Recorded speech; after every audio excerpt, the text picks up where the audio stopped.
Hi, everybody. I'm Francesca Maxime, and this is Wise Girl for February 22nd, 2019. I am so thrilled that you are here joining us today for a extra special episode with one of my foundational teachers, the father of Somatic Experiencing, Dr. Peter Levine.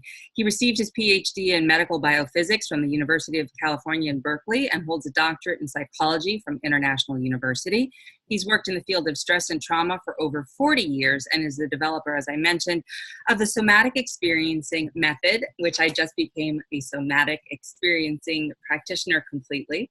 He is the author of the very well-known bestseller, Waking the Tiger, Healing Trauma in Multiple Languages, also In an Unspoken Voice, How the Body Releases Trauma and Restores Goodness, and then the latest, Trauma and Memory, Brain and Body in a Search for the Living Past. And I love the second part of it, In Search for the Living Past. Dr. Levine, thank you so much for joining me today on Wise Girl, where we invite people to discover their own inner wise girl or guy, their own inner wisdom. Thank you so much.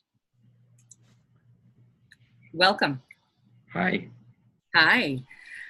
So I was thinking today, as we look into your body of work, and people can, of course, read more about you, and I'll share your information and websites, but I wanted to really just kind of get to it. This latest book, Trauma and Memory, you're talking about our sort of emotional brain, if you will, our limbic brain is sometimes called, in a triune brain system, which some people have different terminology about. But can we talk a little bit about what explicit memory is? I call it sort of the autobiography, and what limbic memory or emotional memory is, kind of the memoir of our experience, and how this influences us in our lives and relates to trauma. Well, okay. Let me kind of broaden that a little bit. Yes. And let's talk some fundamentals of memory. By the way, the picture with you or me doesn't seem to change, but I hope that's okay still. It's okay. Okay, good. So anyhow, there are two basic forms of memory: explicit and implicit. Explicit, conscious. Implicit, I won't say unconscious, but at a much deeper level. And within each of those main categories, explicit and implicit, there are two subcategories. You have declarative memory and explicit declarative memory, and something that's called autobiographical memory, they're very different, even those two memories. So declarative memory means I remember that I have to get here, I have to cut my computer up and do an interview with you at 10:30 on the 22nd of February. That's all declarative memory. And of course we need it. Otherwise we wouldn't have all of the great modern things that we have without declarative memory. But then there's the thing called episodic memory or autobiographical memory, and that's different. It's sort of remembrances of things from our past. The classic example of this is Marcel Proust's Remembrance of Things Past, where he takes his cup of tea and dips in a little pastry, a madeleine, sips the tea, and then he's transported back to the streets in Dublin of his childhood. I thought they turned this off. Yeah. Anyhow, make sure it's off. So this is not something he deliberately recalled. It's something that just kind of happened. Now we can sometimes reflect on episodic memories. I think, oh yes, I remember the time in the fifth grade in elementary school, and then I can sort of wander there. So they often occur spontaneously, but they can also be somewhat recalled, not the same way as declarative memory. Now we have the two categories that you're really wanting to talk about, I think, and these are the implicit categories. And the first one is emotional memory, or limbic memory, if you like. But then there's an even deeper form of memory, which is called procedural memory, sometimes called body memories. So the way that emotional memories emerge is that we meet somebody, we're introduced to somebody, and all of a sudden we feel anger or fear. I mean, this is somebody we've never met before. What's that about? Well, that's probably an emotional memory. Something about them, maybe their posture, the way they sit, the way they look, if they have smoke on their breath or something like that, it triggers something from the past. And we have an eruption of this memory. Where did it come from? Now, those things are always there underneath, ready to emerge. And they come sometime at the most inconvenient times. Somebody, that I recently was working with, every time her husband touched her, she would recoil, and with fear and anger, tremendous anger. And of course, he didn't know where this anger was coming from. Well, then actually what we're able to do is move to the even lower level of memory, or the more implicit, less conscious form of memory, which are the procedural memories. And these are the things that the body learns. And usually we learn these things, well, in many instances, we learn these memories very quickly. Example, riding a bicycle.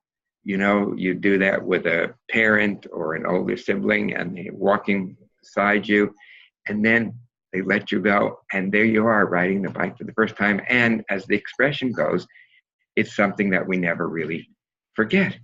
And also it has to be learned pretty quickly, because you don't have a lot of, it's not like something you read from a book about riding a bike. The book won't do you any good. A book about skiing isn't going to really help you ski. Your body has to experience it, and the body has to learn. So those are procedural memories, but a specific class of procedural memories, and this is really, in a way, the fundamental axis of my book, Trauma and Memory, are the memories that have to do with threat and overwhelming threat, danger, threat, overwhelming threat, and helplessness and shutdown. These are profound global states that the nervous system and the body goes through. And what happens if we've been unsuccessful where we have been threatened and we were overwhelmed? Well, that memory will become long-lasting, sort of in the way that learning a bike becomes long-lasting. These memories, they tend to be indelible, but they're not. But we have to know how to access them. And the way to access those memories, really, and I think the only way to access those memories, is through the body, through sensation. Because sensation is what connects us to motor action. Motor action coupled with other motor actions are what give rise to the procedural memory. So if our body is responding to threat constantly, we have to actually complete this response so that it can clear it. Otherwise it continues to linger. And that's, in a way, one of the fundamentals of somatic experiencing, is how to work with these early imprints, these early procedural memories having to do with threat and danger and threat and mortal threat, mortal danger. So again, it's only through sensation that we can move through these memories and then sequence them, and then, in a way, put them back in the past where they belong, also with the emotional memories. There's a field now, it's a very interesting field, called reconsolidation theory. And basically, when we go from a short-term memory to a long-term memory, there are changes that occur in the synaptic connections between the brains. And so that happens in the synaptic vesicles and then in the dendrites and so forth. So there are molecular as well as morphological anatomical changes when short-term memory gets put into long-term memory. And that garnered a Nobel Prize for Eric Kandel. He's the one who did the seminal research on that. So then fast forward to Joseph Ledoux's laboratory. He's the one who's famous for the termed emotional brain. And so he had a student that wondered what would happen if when you remembered something, you actually then interrupted the consolidation. And Ledoux told his student, well, you're really wasting your time, but go ahead if you want, because you have these morphological changes in the structure and also the molecular changes. So anyhow, to shorten the story, he found that when he was able to do that, he was able to erase the memory and even reinstall another memory. And it had to be done within a certain time of evoking the memory. Now, the key in somatic experiencing titration is that we don't overwhelm the person. We work with the trauma one small piece at a time. I call that titration. That's key. So if we can bring up the emotional memory, or probably also the procedural memory, in a state where the person is regulated enough so that they can experience it, they have enough distance, enough containment, so they can experience it without overwhelm, then you have that opportunity for literally the memory to change, to have a new memory. And again, this is what you see over and over in working with trauma, that it's like the person now has a different memory, where instead of feeling absolutely helplessness and overwhelmed, they felt some power and agency. So, so this, I think, is one of the reasons why when you're working with trauma, it's essential to work not exclusively, but primarily from the bottom up, from the level of sensation, from the level of emotional memory, and then to kind of move into more episodic autobiographical memories. Yeah, I love that. Thank you. And I'm just going to play devil's advocate a little bit here for listeners who may not be as familiar, or who are somewhat familiar, but may still have some reservations. One is, when we're talking about regulation, we're talking about regulation of the nervous system. Where, we use sort of inside baseball terms like staying within a window of tolerance, or, other sort of more general terms might be like just being in balance or being calm, or, those kinds of things. But when you talk about sensation in the body, and it starts there from the bottom up, I know that even with some of my clients and folks, people often have a very difficult time even understanding what noticing a sensation in their body would be when it's not so gross that it is a gripping panic attack, for example. So how might someone, and again, often working with a provider who's able to work with you on this to contain, as you say, in a safe space, how would you begin to do that so you can start to titrate and unpack some of these traumatic memories? All right, let me get on to one thread of this, which is, again, if people not aware of even what sensations are, how do you bring them to, to perceive their sensations and work with their sensations? And that's a very important point, because a lot of times, not only traumatized people, but in our society, there's such a disembodiment, a disconnection between head and body, that really is pervasive in our culture. And so, and also with trauma, when a person first starts to sense sensations in their body, to them it becomes like a harbinger of the overwhelming helplessness that they experience. So again, there's going to be an avoidance of the sensations. So first, what I might do is start with a very simple exercise here. And so I'll have the person open their hand and then close it and then open it. And so you're looking at your hand while you're doing that, right? You can see that. Now, can you actually feel physically when your hand contracts like this and when it opens like that? That's it. And doing it slowly, just the way you're doing it. Sensing it physically. Now, is there anywhere else in your body that you might want to experiment with that? So a lot of times, of course, people have tension in their shoulders which is a residue of defending themselves or protecting themselves with this kind of startle reaction. So I might, if I see the tension in the shoulder or it kind of appears, I'll say, I'm just noticing your shoulders seem to be getting a little higher. I wonder what you're noticing there. Well, they feel really tight, I guess. Okay, well, okay. So now, if you just actually allowed them to get a little bit even more tense, what would the tension want to do? Well, it will usually want to lift the shoulders. So you can just allow the shoulders to lift just a little bit and then just let it down. Let's do that again together. Just bringing the shoulders up and down. And just notice what you're experiencing now. So this is now a completion of a procedural memory having to do with threat. Yeah, I love how we're doing this together, even through the electronic piece, because it's really the way that the mirror neurons and whatnot work when you're working with clients. Yes.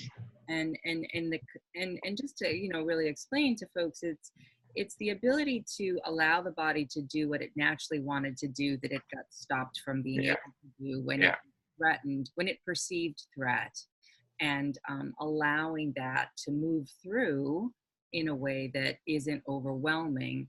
Yeah. And how it's very different, this titration, dip a toe in the water kind of scenario, very different from the other kinds of things that people may know about, like exposure therapy or something, that it's not that at all. Right. No, it's not, absolutely not. And, and many therapies, well, I think all therapies could really benefit from some experience with somatic experiencing. I think there are many therapies that are helpful. They may not do the whole thing because they're too much from here. But the one therapy that I really, really have an issue with is this kind of prolonged exposure where people are made to relive their traumas over and over and over and over. There was a program on 60 Minutes, it's really quite horrendous, of a program where they were doing prolonged exposure with a number of Iraq and Afghanistan vets. And they would have to relive their traumas like 6 times a day.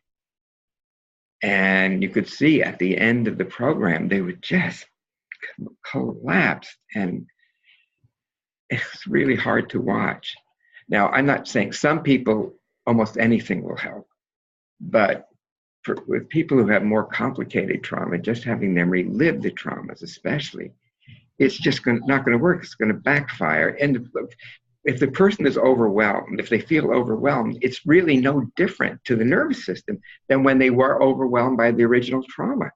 So to me, it just doesn't make a lot of sense. I mean, again, you hopefully have somewhat of an observer there, but I just don't think it's a good idea, especially when there are such more gentle and effective ways to work with trauma, in my humble opinion. Yes, and I concur.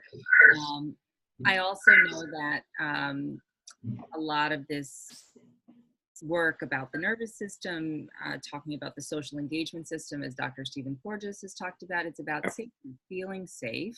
Yes. And that oftentimes with this sort of complex trauma or developmental trauma, childhood trauma, attachment trauma, these things that are not equated to a car accident or a surgical misattunement or something like a natural disaster, oftentimes I feel as though they kind of go along like a slow current. They are not the tsunami, not that that isn't also traumatic, and that people often don't quite be able to put a name or a finger on how this is affecting them, and they interpret oftentimes the fact that they've learned adaptive strategies as them being bad or a bad person, or there's shame around why can't I change this or fix this. Sure. Your physiology is really kind of dictating a lot of this based on your early conditions. So can you speak to sort of the narrative or the story that can go along with this, and how even this kind of bottom-up work and separate out, like understanding how the physiology releases. Well, let's talk again about early trauma, developmental trauma, attachment trauma, and so forth. If you, the children, babies and toddlers don't really fight or flight. They attach to objects of supposed safety. But what happens if the people that they attach to are also the people that are harming them or abusing them or humiliating them?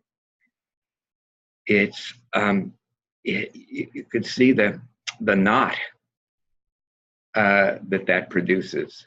Oh gosh, what was his name again? Anyhow, so these you have to untangle more slowly. And they do show up in the relationship between the therapist and the client. But at the same time, you really still do use the same types of tools in SE that you would work with other trauma, but you have to untangle it. And they have to find safety. And what you were talking about with Stephen Porges' work, my very, very dear friend, colleague, we've known each other for 40 years. And he talks about the environment. So if the environment is safe, looks safe, appears safe, the person feels safe, that part of the nervous system, the social engagement system, is turned on. When there's threat in the environment, we respond to threat by activating the sympathetic fight or flight nervous system. Then when we're experiencing mortal threat, life or death threat, then our nervous system shuts down in a particular way. But the reverse of this is even more true. So if our nervous system is in the state of shutdown, then we will experience everything out in the world as mortally dangerous. And this is what traumatized people go around with. Or whether we're stuck in the fight or flight response, then everywhere we see danger, we see threat. And when our nervous system, ideally, is in the social engagement, the ventral vagal, what Stephen Porges calls the myelinated vagus system, and you can read his book. There's a really good book that just came out a little while ago, Polyvagal Theory, Clinical Implications, or something like that. That should be the normal one. So in other words, if we're having an argument, you and I, Francesca, it's probably not going to help if we're yelling at each other and threatening each other. So we want to be able to say, when you said that this was the time that we're going to meet and you didn't show up, I really felt, I felt that you didn't really care, which of course is abandonment. Things there, right? That's underneath that is abandonment. So, anyhow, where was I? Oh yeah. So we're ideally in using the social engagement system.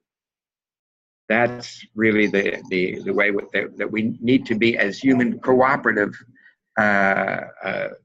organisms that are comprised of separate people, but we're always working together, collaborating.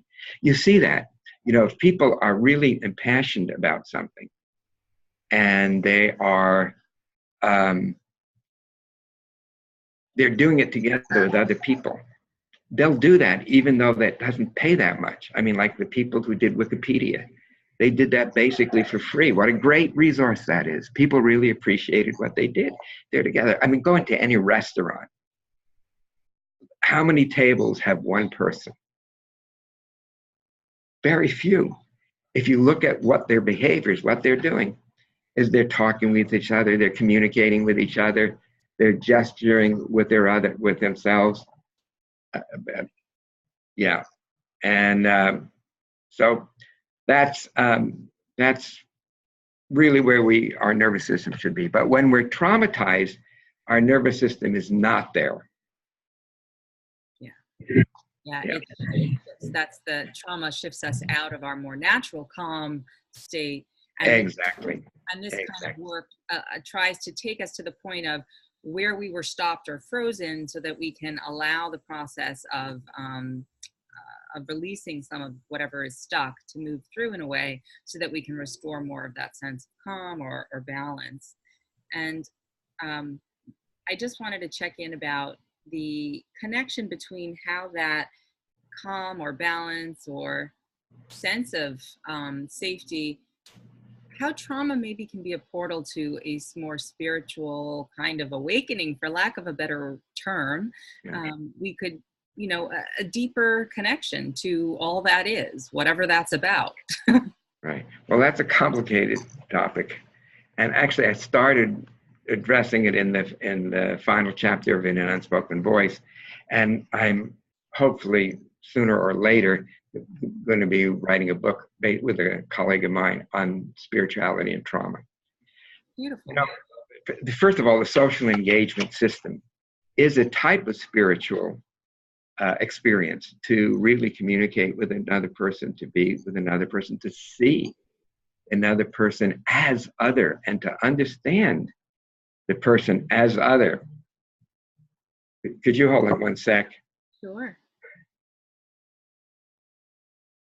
That's a call from Europe. So, excuse me. Okay. Moving on. Yeah. So anyhow, that's a spiritual aspect. Cooperation, giving to other people, receiving gifts that we're given from other people. I mean, really, that's a wonderful heart experience, opening of the heart. And the heart chakra, of course, is key in many spiritual traditions. Jack taught us about the path with a heart. That is a path. Also, the energies that are released in trauma are profound. The mobilization to fight or flee, or even to shut down. These are also states that have aspects in spiritual experience. The sympathetic nervous system can give rise to states of ecstasy. Sometimes this is seen as awakening of the Kundalini energy, but in trauma, that energy has already been elicited, but it hasn't been able to complete and to be assimilated into consciousness. So just working with those very energies can be is very often a spiritual dimension, opens the spiritual dimension. Now, it's not the spiritual practice per se, but it does open the doors, or it can open the doors. Then another aspect about it, and we've sort of been alluding to this, in working with sensations and really refining that work with sensations. That's also something that, is we see in Vipassana meditation and in Zen, to really be present for experience moment to moment to moment. So again, another aspect of trauma transformation, of the different gifts it can provide, the doors and access that it can allow us as part of our healing. Now, kind of going around in the other direction, that very often when people are meditating, and they'll meditate for a while, and often people who are attracted to meditation are people who have had trauma in their lives. And anyhow, they're meditating and they're getting some sense of peace, sort of, but then something happens and all of a sudden the trauma starts to flood up, the emotional memories, images, the procedural memories, and the person doesn't really know what to do. So there are usually two things that happen. One is they deflect or they dissociate from the experience, and sometimes going into what's called the bliss bypass, or they just get stuck in the trauma itself. And I was recently working with a monk who had been meditating for 16 years. And then, boom, all of a sudden he was overwhelmed by this childhood trauma of abuse. So what's happening in those 16 years with that kind of material? So he was becoming, in some ways, more dissociated and less embodied, more disembodied. So, so to really have an authentic experience in the meditation practice, we do need to, in some ways, address the trauma that's also there in that consciousness territory. And as you were mentioning that you were a student of Jack Kornfield, for his teacher training, he had them take at least the first year of our SE training. Oh, you were one of them, and then you got hooked. Got it. That's exactly right. Yeah. I just kept going. Yeah, right. So anyhow, we have to understand trauma to really enhance our meditative practice, and working trauma itself opens these different portals into spiritual dimensions, into a spiritual experience. It's wonderful, isn't it? Yeah, it really is. And I so appreciate how beautifully you just connected all of that and shared that. And of course, it's grand and it's profound and it's unique for each person's experience. And yet, when there is a fundamental shift that does take place somehow, and it's met or held in a way that certain things are released or let go of, it does somehow open up or create space to a new portal and a new way of being that enables us to relate to things as they arise differently. Yes.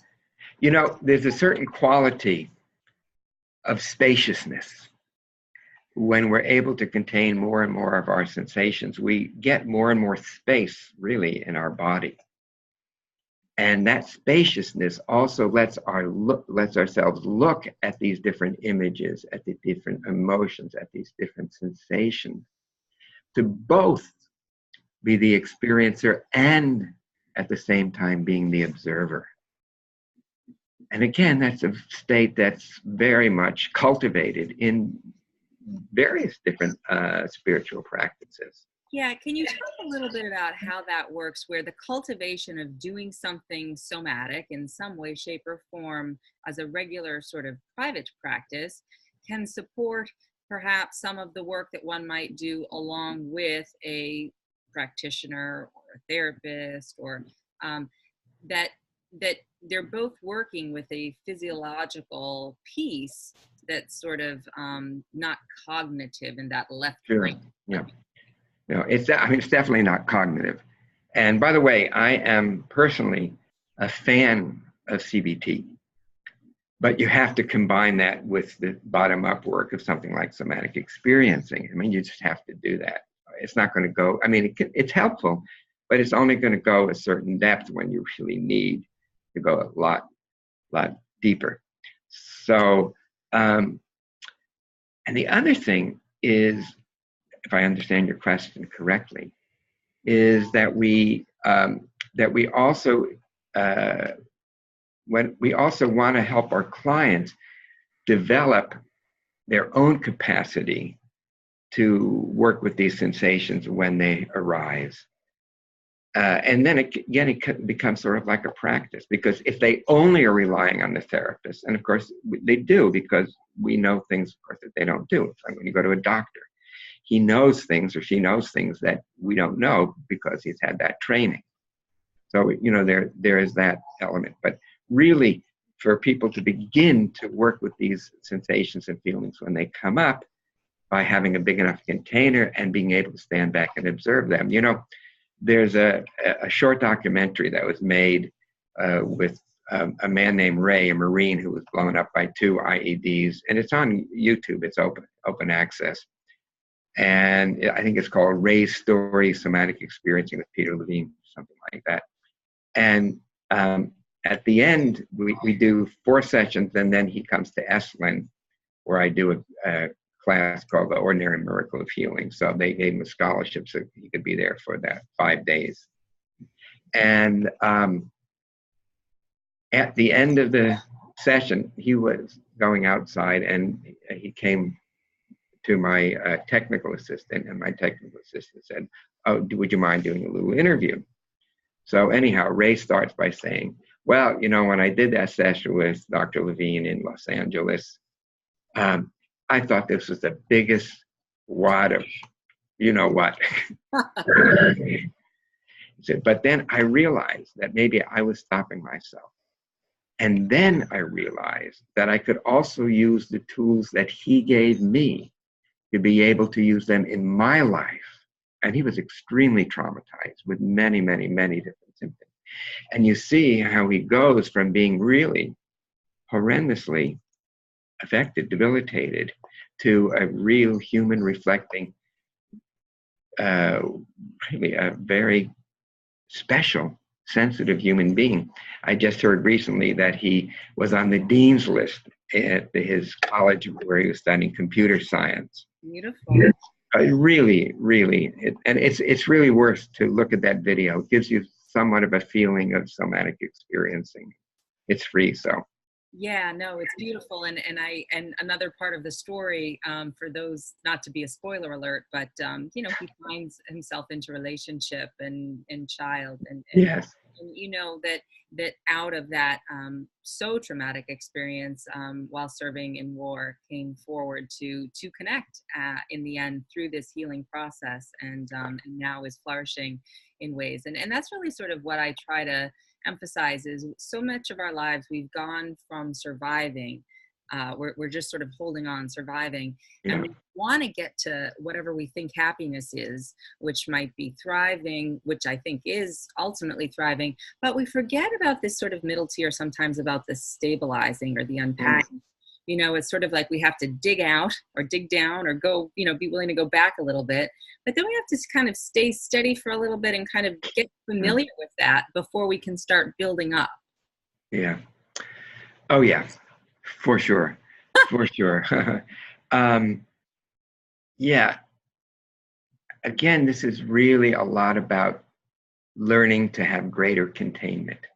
So it's not that the emotions are too powerful or too intense. It's that our container isn't big enough. So it seems more intense. So think about a sensation or an emotion that you're afraid of. So when it starts to come up, you push down and you try to hold it down. But the expression, that which we resist persists. So the sensation or the emotion keeps pushing back. And then we push down even more.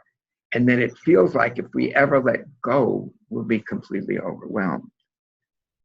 But the reason it feels like we're being overwhelmed, again, is because we haven't developed yet the capacity to contain, to have enough space, inner, interoceptive, physical, emotional space in the body to contain those difficult sensations and emotions. And then, and only then, are we able to look at them, observe them, process them, and, as I said before, then put them back in the past where they belong. So this capacity to contain is central in somatic experience. Sometimes people confuse containing with suppressing, and they're completely different. Suppressing is more holding it down. Containing is saying, okay, I can open a space so that you can live in me, and I can be with you, and I can visit with you, and I can learn from you, and I can begin to heal more deeply. Yeah, that's beautiful. That level of curiosity and that we bring to our experience, as opposed to fear and avoidance, is so key. The last question I wanted to ask before we close is a little bit of a bigger one, but kind of more something that Dr. Bessel van der Kolk, when I was talking to him last week, sort of was speaking of, and that's sort of like certain populations really have like difficult, big, sustained trauma. So we're talking about like the isms, right? The racism, poverty, those kinds of things. And he was saying about in the south side of Chicago, a certain kind, someone who is in that environment, in a traumatic environment. Yeah, sure. And he was saying that certain people can access therapies and modalities that can be healing, but maybe other people can't. So I don't know if there's anything that can be said about that might be helpful. Yeah.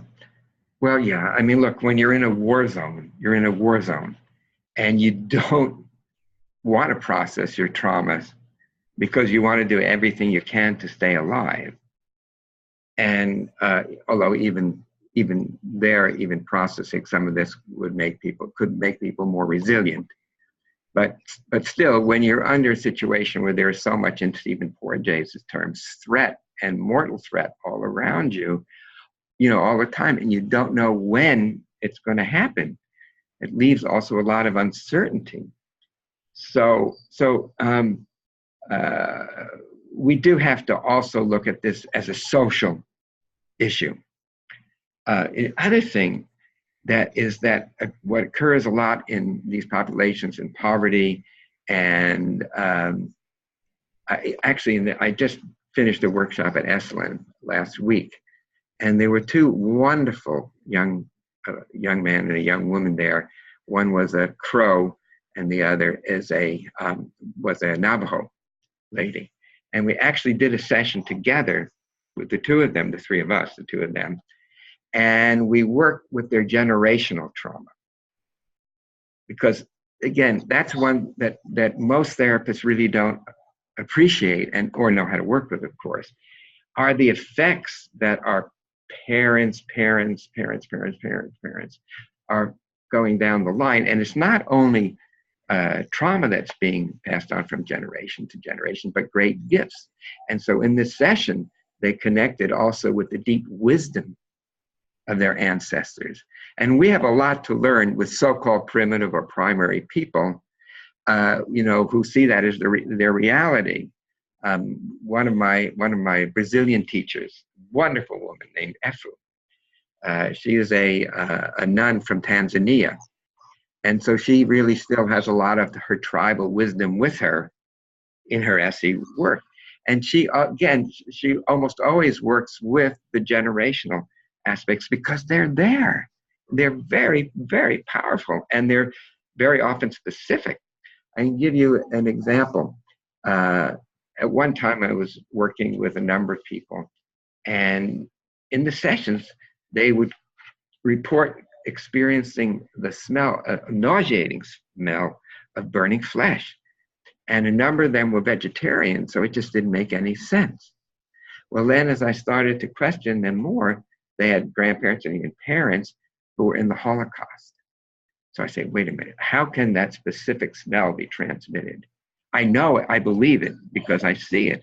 That's their experience. So then a few years ago, I came across this article. It was an set of experiments done with mice. So they would expose mice to a whiff of cherry blossom. So that's either pleasant or at least neutral. They don't have any negative response.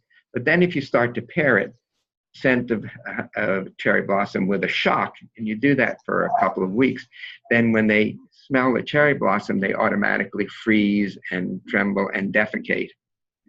And so clearly they are now having a conditioned response. There's nothing unusual about that. It's expected. It's a Pavlovian conditioned response. However, and I don't know why they did this experiment, but they must have been somehow channeling what I was thinking. And anyhow, they had 7 generations of mice, or 5 generations, 5 that matter. And so when they took the great grandchildren of those parents that were exposed to the shock, to the smell, when they exposed them to that neutral smell, remember this is many generations later, they went exactly into the same response. Even more so, they froze, they trembled, they defecated. Wow. And it was only to that scent, not to other scent. So these specific things are transmitted. Again, that was the last chapter in Trauma and Memory, was really looking at these mechanisms, not only of how trauma, but how great wisdom and life-saving wisdom can be passed on from generation to generation. Yeah, that's so beautiful, because I'll just share this. There's another complex trauma training that I'm in called Indigenous Oriented Focusing Therapy that uses Eugene Gendlin's approach and Shirley from Canada.